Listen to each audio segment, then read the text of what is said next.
When I was living in Paris during the 1950s, which was a great way, I must say, to squander my youth, I had a job as a reporter for Time magazine. And uh, one day I heard that Hemingway had come to Paris. Now, Hemingway had lived in Paris in the 1920s. He was associated with Paris. He's now one of the French icons. So I thought I'd do an interview with him. So I managed to get an appointment with him, and we went over to the Ritz bar, the Ritz Hotel bar, where he usually hung out and drank heavily, I might add. It's now called the Hemingway bar.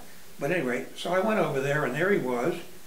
He came in wearing this turtleneck sweater, looking like there's a portrait, a famous portrait of him by a photographer called Karsh.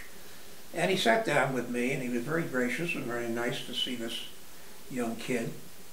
And he talked about himself.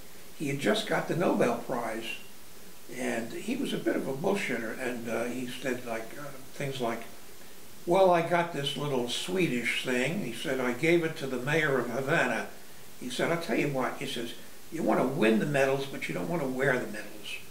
So then we talked about reporting, and he said to me that he had started his career as a reporter for a Toronto newspaper, and he said, you know, what every reporter needs is a built-in shit detector. You have to be able to tell what the truth is, and so forth. He babbled on for a while.